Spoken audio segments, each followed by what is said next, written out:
It's a blessing to be with you both, really. Thank you for your time. Really great to see you. Great to hear you. Good to be here with you.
Mahalo. Thank you so much. That was so beautiful. How are you both, all in all, in your travels, in your body, in life? I love that these birds here talk to your birds there. Yeah. Yeah. It's a beautiful bird life. We're very good. We're feeling very, very, very blessed. Like extremely blessed. Mm. We had a big kind of issue happen last year. I had an open heart surgery, and since anyway, our lives were rolling in a very amazing way. But that kind of shifted it into a whole other dimension, you know, and the feeling of gratitude and creativity and the main thing is that we feel like we have something to share, and we feel like we participate in the world with this. You know, it's our way of participating and giving back. And you know, we see that every concert there's we're all coming together, like not just in our concerts, but everywhere that people like us hang out, we're coming together much more in community. You know, we're all those barriers that were you probably before your time, but in the 70s there were many spiritual groups, and we all thought we were the best ones. You know, and that's all gone. It's a fantastic feeling that the barriers are gone and we're just one big Sangha, you know, and here we are sharing ourselves on planet Earth for as long as we're here. Yeah, and it really kind of peaked in a way last week, because for Yoga Day, we created this global Om meditation. Oh, I know. I tuned into it. It was incredible. It was... How many people? Like... At the moment, it was 250,000, and then, you know, the next day was already 500,000. And, you know, like, you know, the sound was terrible, but it didn't matter. The feeling was there, and that sense of that it's beyond all boundaries and groups and separate groups, and also that it's beyond words, because, you know, there were people who are usually speakers there to Om with us, you know, Tony Robbins or Byron Katie or Nassim Haramein or Bruce Lipton, you know, like people who don't usually use their voice for singing and chanting or share it that way. And that's what I love, that we all can come together in this Om now. That's beyond concepts, beyond answers, beyond questions. It's just it's a sound. It's not even a word. It's not even love in Sanskrit. It's just Om, which means nothing. You know, it's a sound. It means everything and nothing in one sound. So that for me. And what a beautiful way to utilize the internet. You know, like the internet is such a mystery, and it is getting often misused, and it's very addictive. And what a beautiful way to use the internet and unify people. And I mean, it's just incredible. Yeah, it's true. And you know, the whole thing with the Kirtan movement happened because of the internet. You know, we could never, like with the Essence album with the Gayatri Mantra on it, that would never have, no record company would have taken that. But, you know, back then you could make a CD, you know, in your back room. It was one of the early pioneers of using ADATs, you know.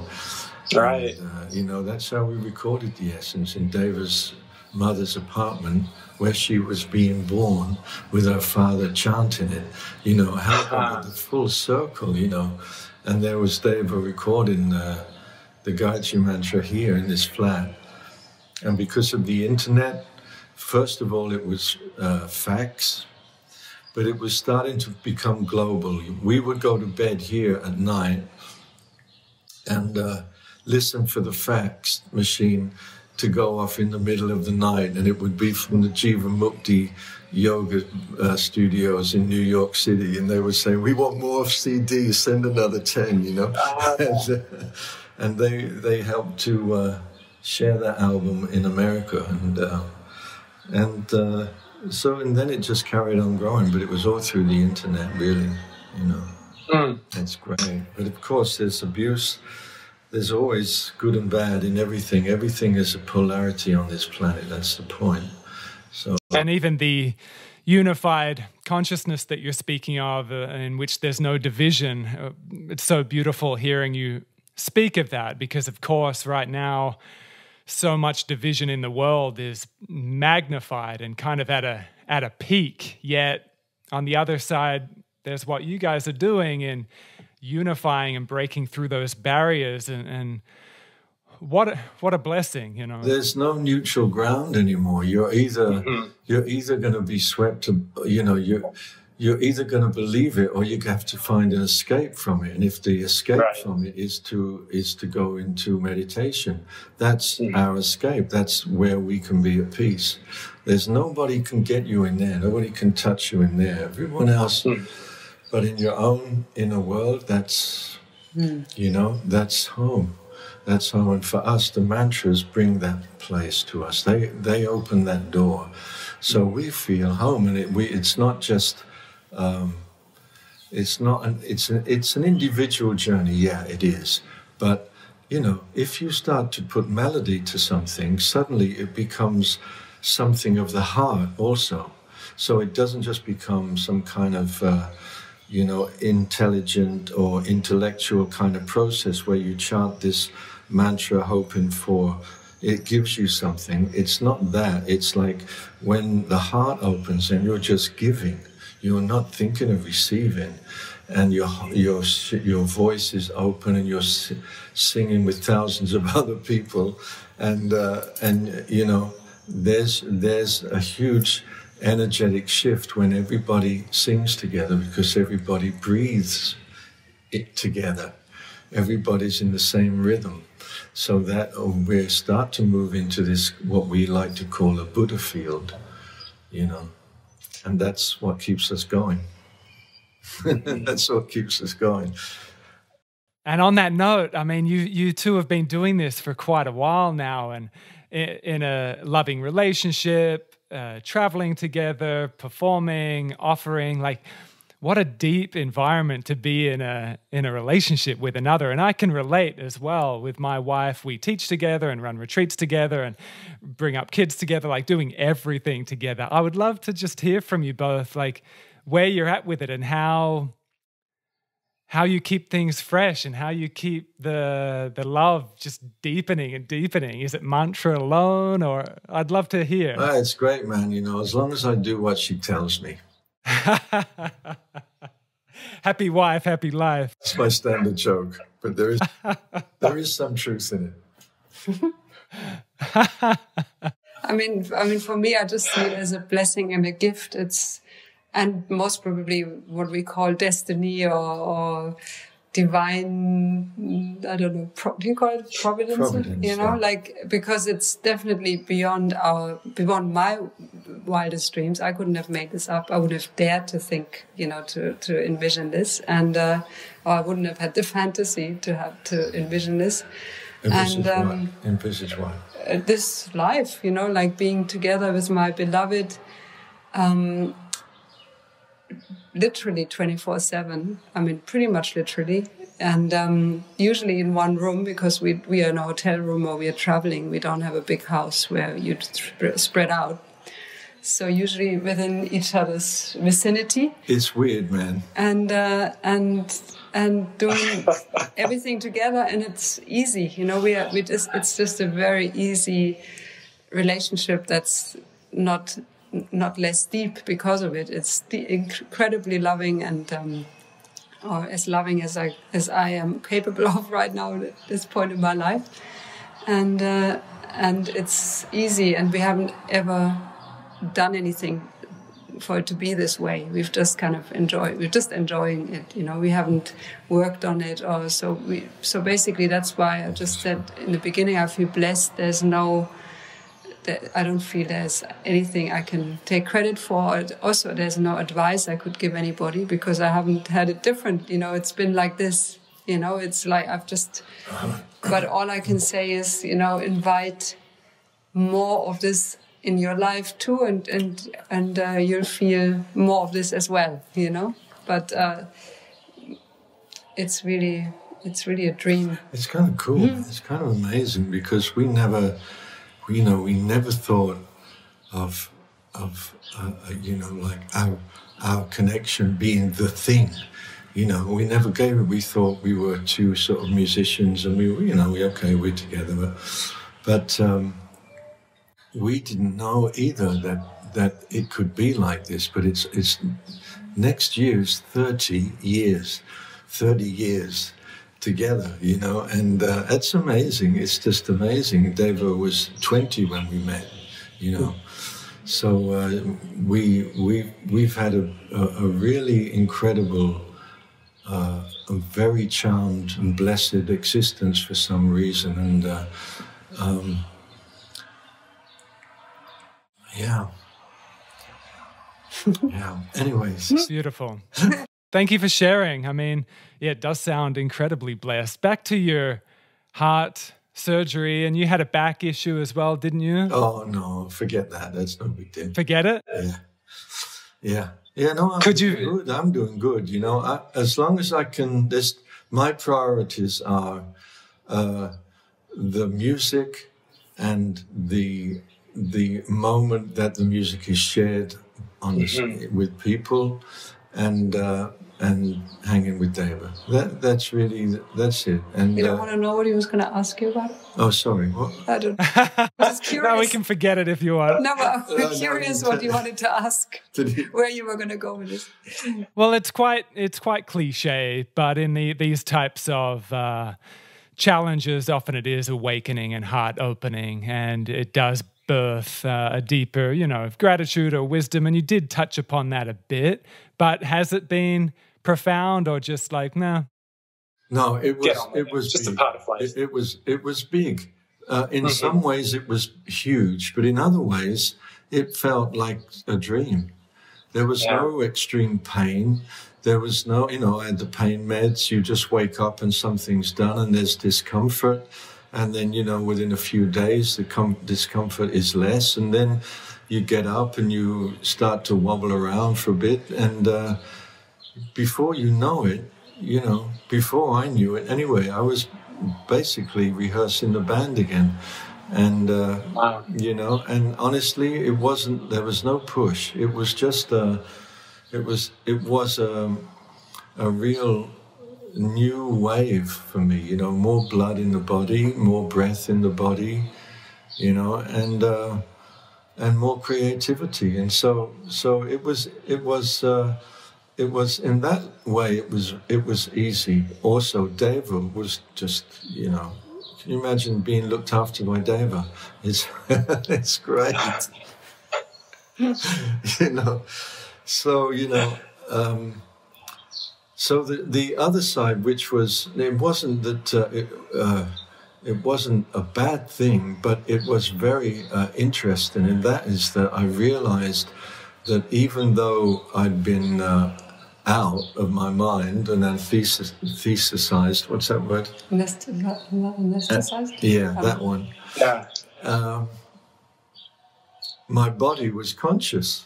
The body was conscious, and it was conscious of this saw going all the way down and then opening the, you know, that. So there was a whole issue that I hadn't given any thought to before, and that is the trauma of the body. So I that was the birth. That was definitely the birth channeling for me. It was dealing with the trauma through hours of shaking. I would just tremble and shake for hours, and it would just leave me feeling so blissed out. And then it would happen again, and I would allow it. I would look to the well, go as deep as I could, because I wanted it all out. So I had some incredible moments just being with myself and allowing this body to deal what it had to do for the trauma. And the final birth was, it happened one night when there was it was all night long kind of catharsis. I was, you know, and Deva just holding the space. And towards the dawn, I asked Deva if she would put the Gayatri mantra on, because I could feel that I was coming down. I'd been running off the ball, you know, and I was coming down, and I curled up, and she put the Gayatri mantra on, and we curled up together. And we just drifted off into the most beautiful sleep, you know. And then we woke up in the morning. The sun was shining through the windows, and I realized, wow, that was the birth. This is it. I'm back. I'm back in this body that doesn't have so much longer anyway. So I've chosen to inhabit this body. I could have left. The body was okay. I could have gone. Deva's young. Could have been fine, but I didn't think that. I just thought, okay, let's do the heart operation. And I'm glad I did. I'm really happy that I did. And if any of your listeners are wondering about it, go to Houston, Texas, man. That's the place where they do all the heart operations. So it's really cool. Right. Thank you for sharing. Yeah, you're welcome.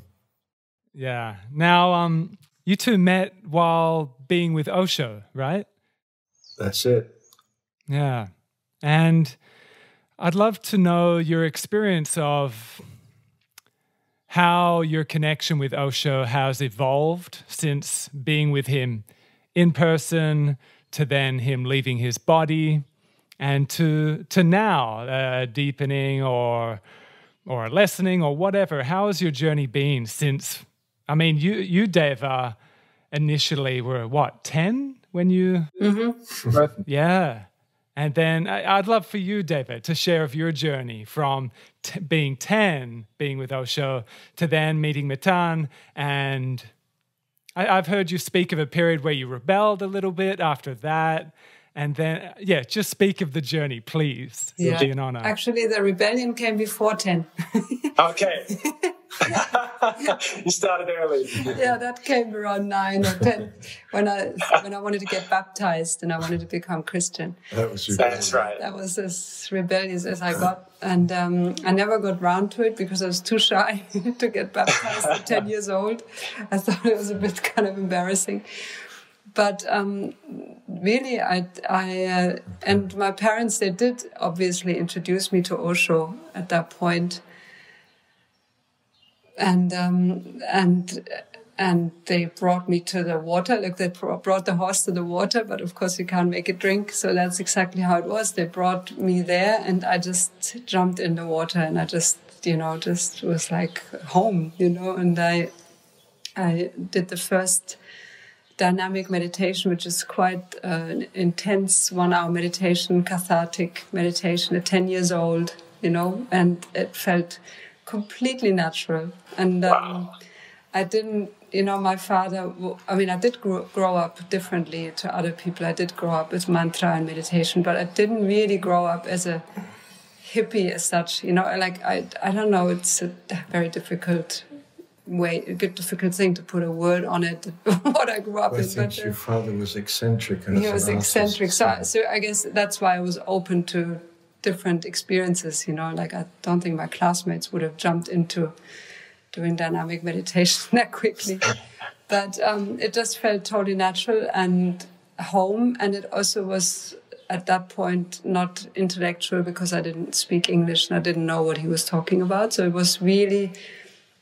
Basically, it was just a community, the feeling, the meditations, Osho's beautiful, loving face and eyes, and very, very attractive to me.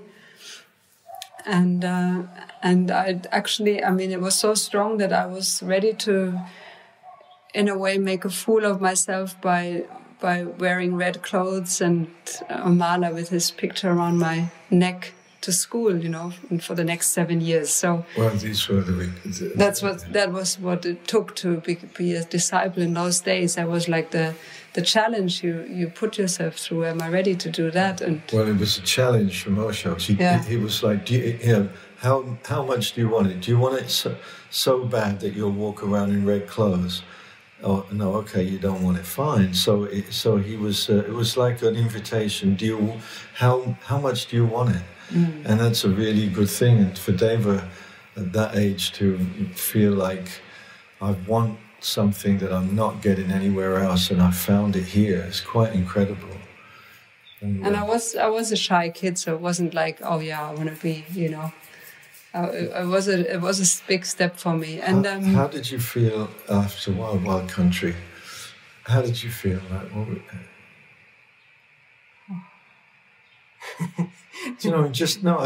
don't know if I've ever asked you that, but what is... I was going to ask the same question. Did you ask about how did you feel about Wild Wild Country? Yeah. Is that... Yeah, I felt... It kind of blurred out a bit. Yeah. About Wild Wild, it was basically all things I knew which were going on, and most things I was embarrassed about at the time as well, and didn't feel good with, and like how Sheila was running the commune, how she was representing. Did you know us. She was poisoning?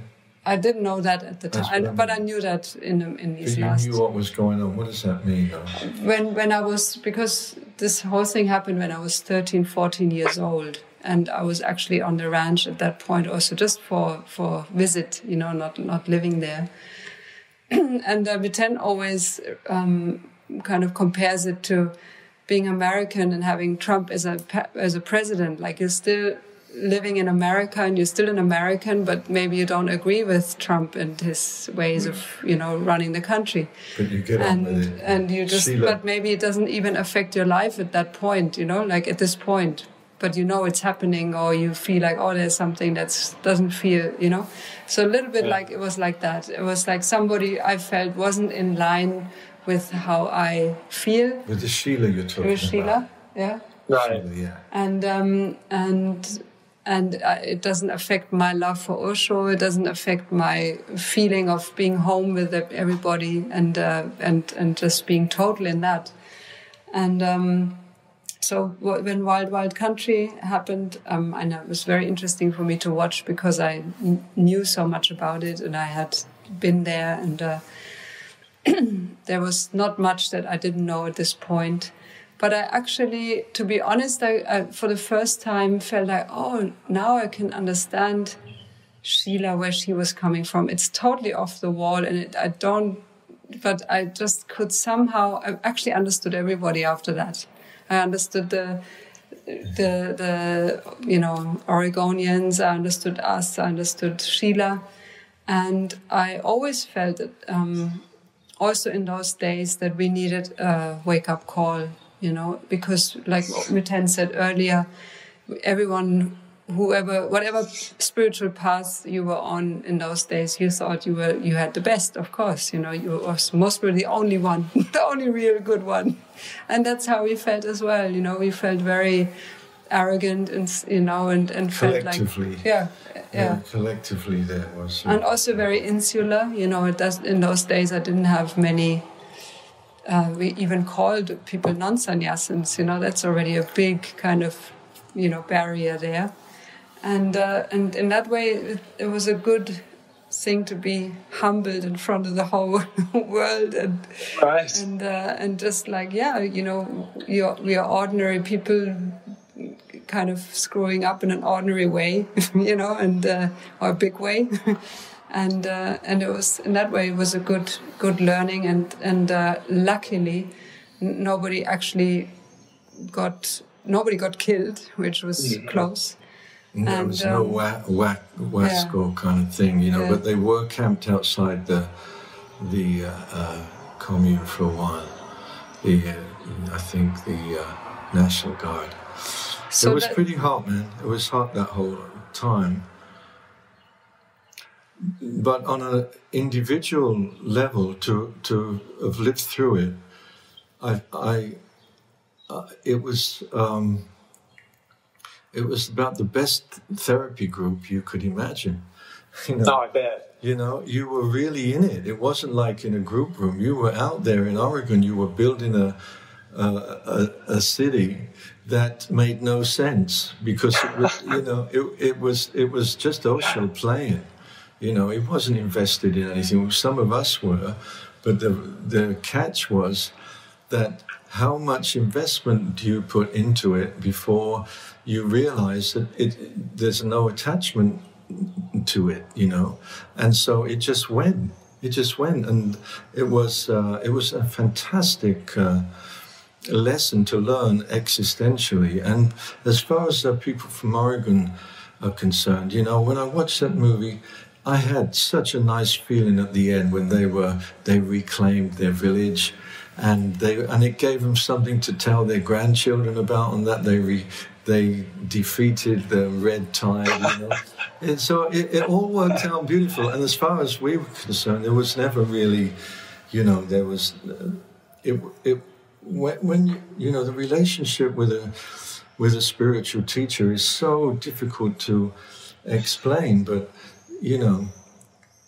it's. It looks weird. It looks like master-slave or teacher-student, and it's actually a completion of a circle. When you come to the master's feet, that's the circle completed, and then you'll experiment with anything really, because there's a feeling of trust. And that's where it gets, that's where it can get a little scary. Like if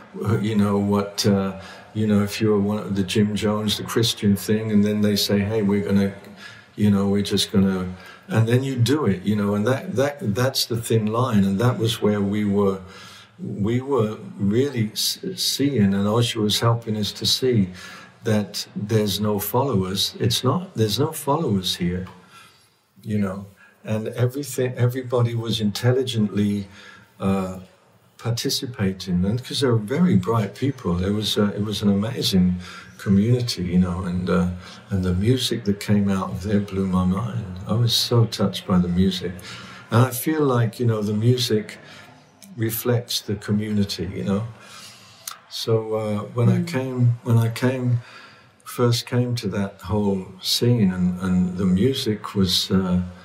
It was amazing, especially coming out of the 70s rock, and everything that I was into back then. And then suddenly finding, Indian instruments and Arabic instruments and chants that went on and on and on. And, so many amazing things with the music. And I never told anyone I was a musician for the last 10 years. I thought I'll just chop the carrots and wash the rice, And eventually music came back. Osho started to give it back to me, and it came back through songs of gratitude and very unself-conscious. songs. And then I started to take care of all the music in the ashram, which was a great honor. That's where Deva and I met. And that was 30 years ago. We met in the ashram. We were 23 years apart in age, and we had a hug, and I realized she's older than me. I could feel that there was a sense of stillness in her, you know. And definitely more sensible. What's that? More sensible? Yes. Sensible. Yeah, maybe. Anyway, yeah, it's all good. It's all good. Beautiful. And then, Miten, I've heard you share of the profound experience when Osho left his body, a shift in yourself from kind of, oh yeah, I'm paraphrasing, but I remember you speaking of it like kind of a feeling of shifting from like needing love, the kind of dualistic needing of love and needing the master to be in the body, to then being love. I don't know if I'm paraphrasing correctly, but can you feel into that experience again of when Osho left his body and what that felt like for you? Yeah. Well, you know, the first thing is that you know anyway, but you know, it's a very auspicious moment when the master's leaving the body and you're around that energy physically. And luckily, I was in a very vulnerable situation in my life. I was my partner for 7 years had just moved on, and I had arrived in the ashram. January the 6th, I'd been on tour with a sannyasin band, and it turned out that I was kind of in shock because there was a very clear break from the time I arrived, January the 6th, and I couldn't really function. Really, I was just doing the dynamic meditation that Deva mentioned, and just getting myself grounded and doing these very amazing beneficial meditations were helping me to move through the pain and the jealousy. There, you can fast track, you know, some of these meditations that Osho gave us. So I was going through that, and they asked me, "Are you ready to play again now?" And I said, "Yeah, I'm ready now." And that was January the 18th. And they said, "Okay, let's tomorrow come and you sing Whisper in a Hurricane," just one of my songs for him, you know. So, okay, and I came there, and instead of Osho coming out, his doctor comes out and comes to the microphone and just announces to everybody, the whole congregation, "Osho left his body this afternoon." And there was this amazing sound that I always try to describe it, but I can't. But it was just a howl that was kind of you weren't sure whether it was not hysterical, but it was powerful, and everybody was like making a sound, you know.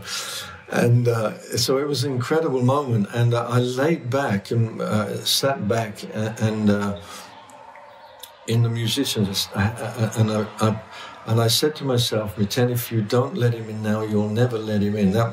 They were my words to myself, and I kind of leaned back and opened my arms, and it was just like all I could see was white light, you know. And I really don't like to sound a bit too kind of whatever, because we were all in white anyway, you know, and the lights were on, so whatever. But it just felt like such a moment, and as I was feeling this light pouring in, somebody grabbed me and said, "Miten, let's go, get your guitar." And we started to play this Sufi chant, Ilah, Ilah, Ilah. Osho loved the Sufi people. And we started to sing this Ilah, Ilah, and it went on for an hour, 2 hours, and we just couldn't stop, and it was just going on like a train, you know. And then they brought Osho's body out, and we all, and they took it down to the burning ghats, and it was just like passing right in front of me because some musicians made the train behind Osho's body. There was no Osho there. There was just this other thing, you know. It was so clear. And then we took him. We all went down to 2,000 of us down to the burning ghats, and did the thing, and we sang and chanted the body into dust and ash, and then we continued our celebration. And the insight that I had was the day before Osho died. I watched him leave the podium, and he was very sick, but we didn't know he was so sick, and he almost collapsed, but somebody held him. And I realized when we were, all the eyes of the whole congregation was focused on this one figure. And I realized at that moment, God, until you leave your body, we forever be like a child on the mother's breast, you know? Right. You know? And that was the last time I saw him. And then that was the amazing thing, that all that love and all that attention and all that focus that we had on the Master, all that love had nowhere to go but in. It was just like a whole explosion of awareness and consciousness and love and compassion and forgiveness, you know. So it was the greatest gift the Master gave us. And I made some music for the ashram around that time, just after Osho left the body, and it's called In Wonder, and it's one of the most popular of all the music that we made in the ashram. And it was all created just around the time Osho was leaving the body and left the body. So a real fragility and a vulnerability to the music, but at the same time, great spirit, man, you know, great spirit there, you know. And that's been my whole lesson with Osho. It's been around seeing that he's given me music as a living guru. Music never dies. He gave me that. I stopped playing. He gave me music. And he gave me Deva, who also was not singing. So together that we are like two virgins. And we started singing in the ashram. We started playing music in the ashram. And we started to play always from that same meditative space. The music arises out of silence. That's where you begin. You begin in the silence. And those are the things we do to this day. We can just sit on the stage and wait until everybody settles down and all the excitement dies down, and then slowly, we're in the silent space. Then the music can begin, and Deva chants a mantra unaccompanied, just blows everybody's mind, mine especially, and then off we go, whatever, you know. It's such a powerful offering, and the power of sound and the way you both deliver it, and of course you're incredible musicians. We're not. I mean, to have thousands of people sometimes. What's the most people you've had in an arena at one time before? Do you know? I think 6,000. And usually it's in Moscow. So that's very, very, very special. It's historic, isn't it? 6,000 incredible coming together in Moscow to chant Sanskrit mantras with two German. Wow. Well, one English and one German. Oh, you got so I didn't call myself a German then. That's good. You better be with Brexit. You better become German. I think I'm looking for a German passport, you know. But the power of sound, I want us to speak a bit about that, especially for listeners that are kind of newer to it. And I can speak to an experience of at first I hated mantra and I wanted nothing to do with it. I kind of had a kind of purge effect. Like I would get so cynical and so negative, and I would literally tighten when I would hear mantra, but I kept intentionally putting myself back into ashrams and kirtans and whatnot, even though I felt almost like an allergy to it. But then there was one experience. You were already doing yoga, or this was? I was already doing yoga, but it was very physical. And even at the beginning of a class, when the teacher would om, I wouldn't even put my hands in prayer. I just wouldn't. It was so funny looking back. It's like another life. And then there was a particular peak moment. I speak about it quite a bit because it was very profound. In India, we were doing just a repetition of humming, just the Brahmari hum. And in that repetition of just humming, just that primordial sound, it felt like a bubble popped, like a knot of tension in my head or in my throat or everywhere. It's just this kind of metaphysical knot popped. And it was a blissful moment. It was like the biggest orgasm ever, just a blissful moment.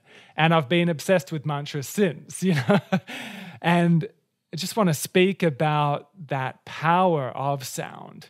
And for people that are resistant to it, or they've had, from my experience, I was turned off it, I think, through kind of religious, I was very adverse to religious dogma, and I had an association with that. And then, even in spite of my cynicism and my negativity, something awoke. And again, just I can relate to people that can't stand mantra or have a deep allergy to it or an aversion. I want us to speak about that power of sound and that ability for it to really wake us up and get us into the heart, even in spite of our mind and our willpower. It's incredible. Mm. So there's no real question, but I want us to just, can you speak about the power of sound and these indigenous mantras and the Sanskrit languaging and so forth? Well, you just said something there, indigenous. You see, there's a difference between religion and spirituality. And these mantras are looked on by some people as Hindu, but in fact, they're indigenous. They're way before the Hindu religion adopted them. So that's the first thing you have to know. You have to know that these, what we like to call refined sound bites, that's what mantras are in a way. That's a good way to describe them. Like Deva says, they're in the time of the Vedic scriptures or before, we don't really know, but at least that long ago, which was about 5,000 years or so, people were experimenting with how sound affects us. And they got it to such a degree that they even knew what sounds did what. And there's your first mantra.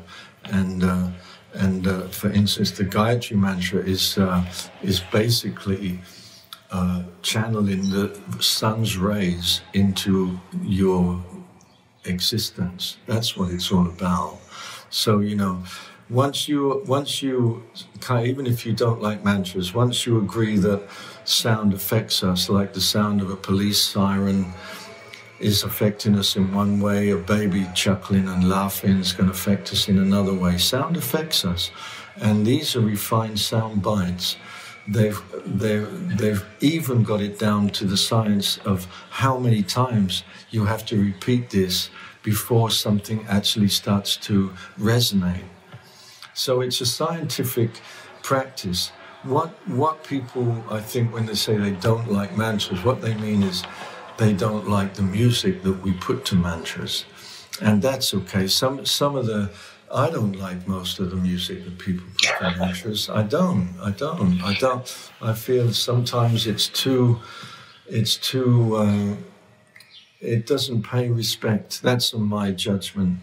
And maybe it's just my ego, I don't know. But no, I understand, yeah. But with Deva, I feel like it being in her blood, I've never heard, Jai and KD and Sanatam, but Deva has something for me in her voice that comes from being given the mantra in the womb, that it's in her blood somehow. And I've come across many musicians and in my lifetime, and Deva wouldn't even class herself as a musician. But when she chants, all labels become totally, useless, and that's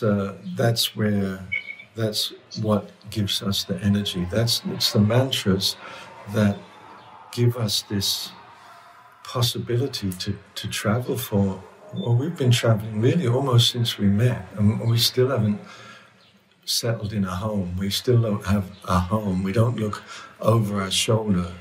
We just keep going round and making home in the moment. And they're the kind of, for us, the Gayatri is the foundation for this life. It's that strong, So, I mean, look, I also realized the other day, you can't expect everyone to like any, I know people who don't like Stevie Wonder. How can you not like Stevie Wonder's music, And so I realized, there's, you just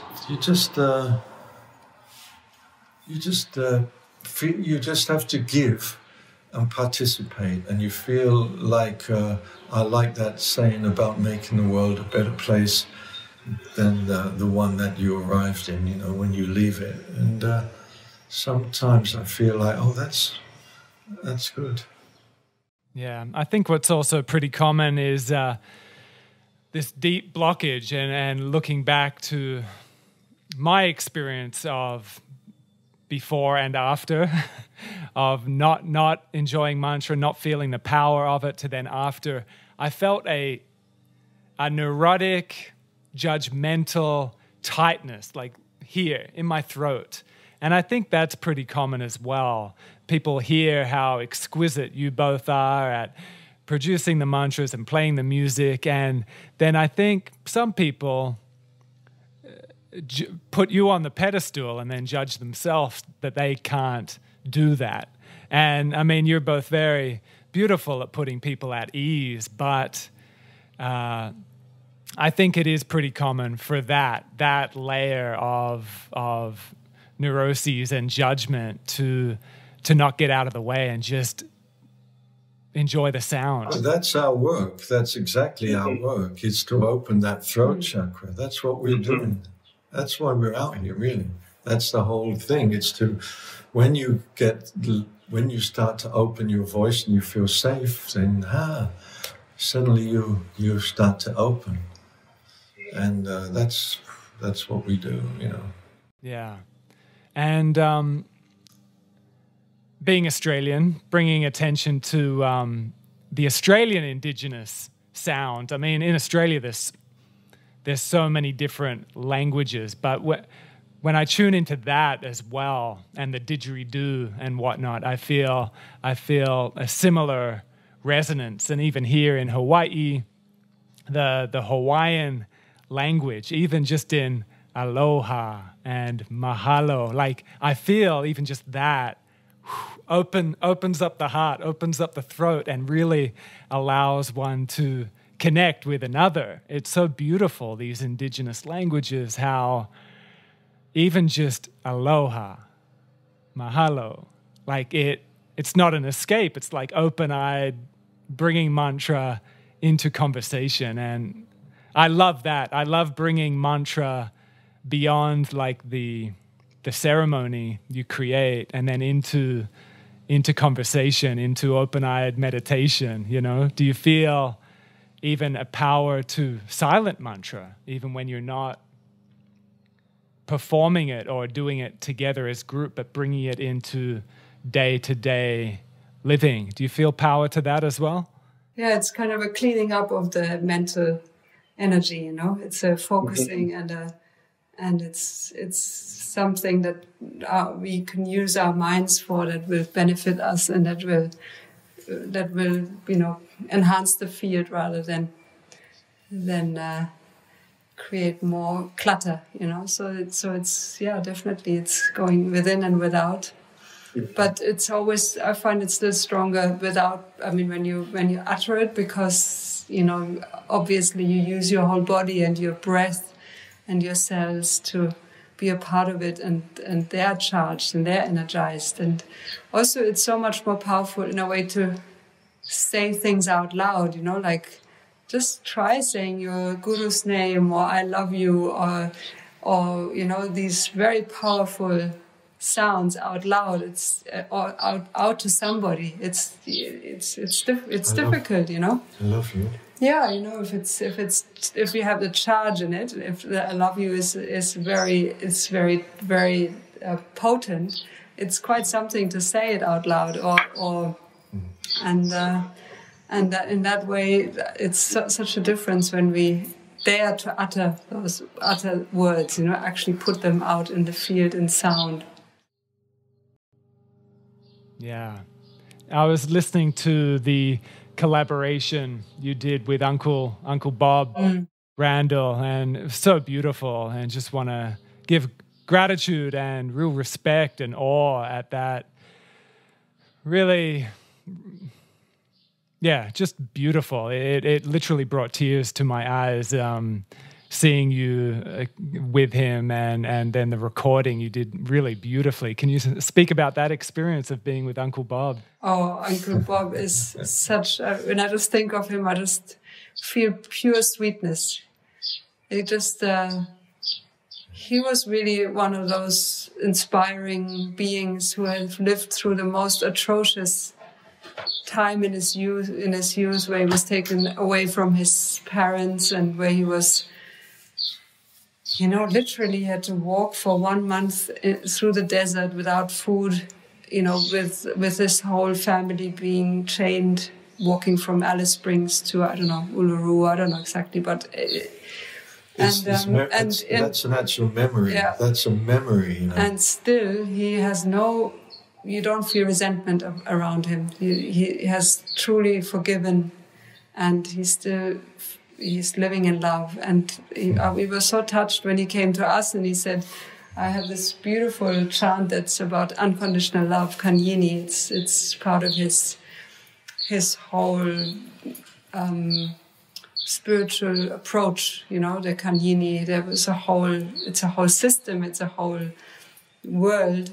And he said, I would love for you both to be able to help me put this into a sound and record this. So that was very, very touching to spend these 2 days in the studio with him. He was already quite old at the time, so sometimes he would fall asleep, but we would be singing, and it was just so sweet. And he was in his reclining chair, and then suddenly he came up with his prayer, 3-minute, beautiful kind of invocation that he just made up on the spot. Well, he was inspired by the music. And it was very happy. I was so grateful that we got to meet him also. We went to his wedding too. He invited us to his wedding. We sang for his wedding, yes. We sang at his wedding. Oh, how beautiful. So what is next for you both? I mean, I know you must plan a little bit. I know you're in the wings of grace and you're just flowing, but I'd love to feel into how you balance like the planning of your intense schedules and planning ahead, yet just flowing. What's next for you both? I mean, we do have a bit of a migration pattern that's been pretty similar these last few years. And we don't book more than a year in advance, so we keep it that we could change our minds or do something different or whatever. So it always, whatever we do, we really feel good with doing. Sometimes people say, oh my God, your schedule looks so busy. But it's, you know, it's exactly what we chose to do. Nobody's, you know, cracking the whip or anything. And so, yeah, we have 2 months in Greece coming up now for our Gayatri festivals there every year. And a program for... That's 7 days, the Gayatri Festival. Yeah. That's like... it's basically like kind of a vacation, but it's a vacation where Deva and I and the band, we begin every morning, and then we end every evening. And then in the middle, people do their own... share their own creativity with their schedule, and people can share whatever they like to do, and we have the beautiful beach, and it's just fantastic, and it's like 300 people come every group, so that's a lot of people for the little village, and they're happy that the restaurants are full and everybody's happy, and the meditation room is outside in the olive grove there, so it's a fantastic gathering there. We've been doing that, I think, about 10 years, maybe more. And then we have also over there in Corfu next week, we have a program called Tantra Mantra, which is basically the understanding that, that the Tantra is, for us, a big part of our tantric life is to chant and sing, It's very tantric for us. And so the thing of being with a tantra teacher and sharing mantras is very, very cool. It's really nice. And then what? And then there is a beautiful European tour coming up, and on it goes, Like we have tours and retreats, and Australia in your summer, in Australian summer, and beautiful groups in Costa Rica every March. And next year we have something very exciting. We go to Peru, Sacred Valley, with Alberto Violdo and Marcela Lobos. We did it also last year, and it was such a beautiful time to bring together shamanism and mantra and being in the Sacred Valley and singing in the Sacred Valley. So that's going to happen in June and again next year. So, yeah. Beautiful. I feel compelled to ask, do you, when in Peru and these places, do you play with the plant medicines? Do you bring that part of the culture into, no, just the mantras? Well, we're open to it, but Alberto, I think they do, before and after they do certain programs, but the one for us, the shamans come down from the Andes, and I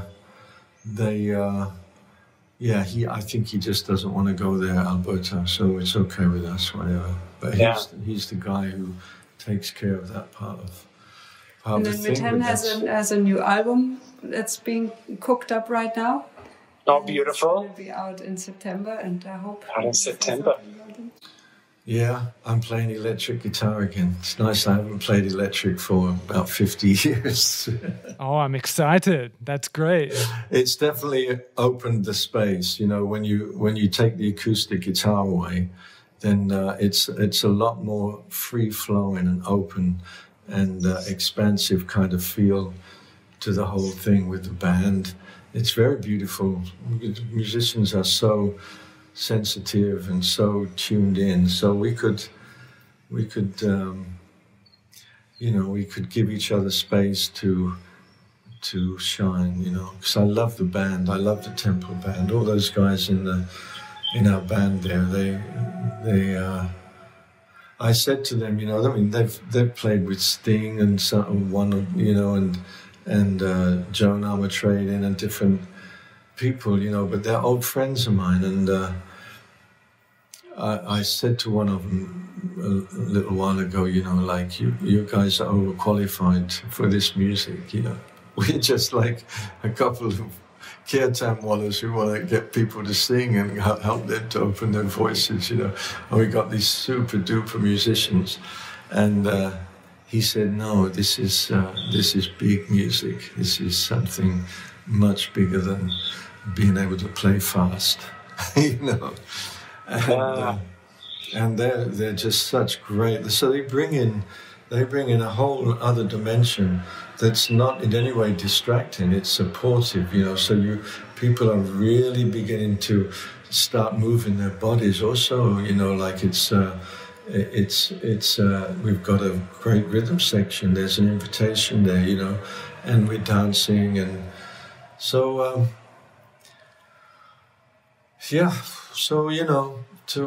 I thought after the heart operation, I've got some songs, and I thought would be good. Maybe it's my last one, so who knows, So I'm calling it devotee, and that's how I feel now. After all these years, I think I've finally arrived at who I am, a devotee. I don't know of what or who really, but I think it's a devotee of life. You know, I've just let go into this flow, and I count my blessings like we all do. Right? I think that's a beautiful place to wrap this up. Do you feel inspired to finish up with one more mantra and then a moment of silence before we wrap it up? Mm-hmm.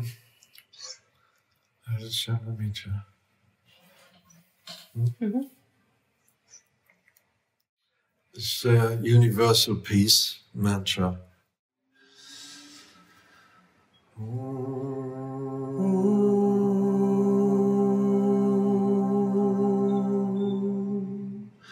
Sham no mitra, sham varuna, sham no bhavedvaryamam, sham na indro brahaspati, sham no vishnu rukrama, namo brahmini, namaste vayu, tvameva pratyaksham brahmasi, tvameva pratyaksham brahma vadisyami, ritam vadisyami, satyam vadisyami, Tamam avatu, tatvaktaram avatu, avatu mam, avatu vaktaram. Om Shanti, Shanti, Shanti.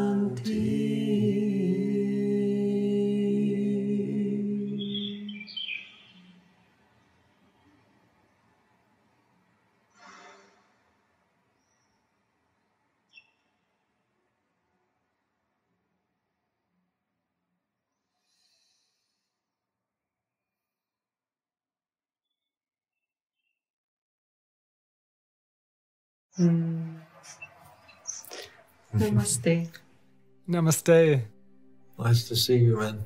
All the best. Take care. So good to see you both. Thank you so much. Deep gratitude.